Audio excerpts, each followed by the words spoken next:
Social network discrimination is a concept that captures the fact that minorities suffer disadvantages in economic and social opportunities, all else equal, simply because their social group is smaller. To better understand social network discrimination, let's consider a simple example in which there is both full equality between the majority group and minority group, and fully colorblind or race-neutral hiring policies.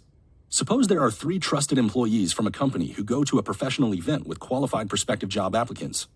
There is full equality between majority and minority people in this setting.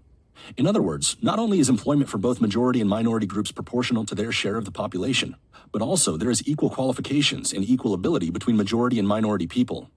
Also, suppose there is full colorblindness in the policies the company uses to hire people for jobs.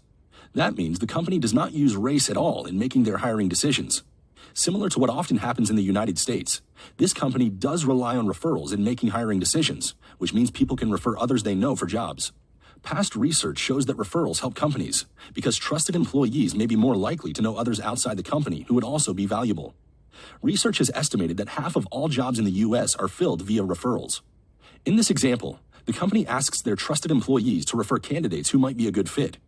Suppose each trusted employee interacts with each prospective job applicant at the professional event and later makes referrals based on the social ties they form. To understand how these social ties might form, it is important to understand the concept of homophily. Homophily is a widely studied social phenomenon that basically means birds of a feather flock together. In other words, people are more likely to form social ties with other people with whom they share more characteristics.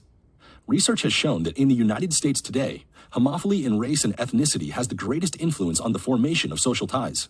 So suppose homophily is equal across both majority and minority groups. Specifically, for each one-on-one social interaction, there is a 2/3 chance of forming a social tie if people are of the same majority or minority group, and a 1/3 chance of forming a social tie if people are of different groups.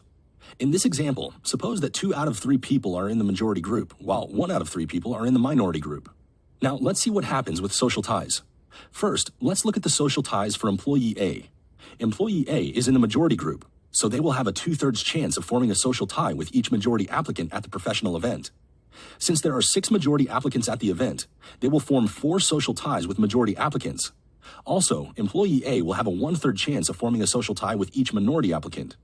Since there are 3 minority applicants at the event, they will form 1 social tie with minority applicants. You can see these social ties here. Now let's look at the social ties for employee B. Employee B is also in the majority group, so the number of their social ties will look very similar to employee A. They will also form 4 social ties with majority applicants and 1 social tie with minority applicants at the event. You can see these social ties here. Now let's look at the social ties for employee C. Unlike employee A and employee B, employee C is in the minority group. As a result, they will have a 2/3 chance of forming a social tie with other minority people. Since there are 3 minority applicants at the event, employee C will form 2 social ties with minority applicants. Also, employee C has a 1/3 chance of forming a social tie with people in the majority group, since they belong to different groups. Therefore, since there are 6 majority applicants, employee C will also form 2 social ties with majority applicants. You can see these social ties here. Now let's look at all the social ties formed at the professional event. You can see that there are 4 minority social ties out of a total of 14 social ties. 4 out of 14 is less than 30%, so less than 30% of social ties go to minorities.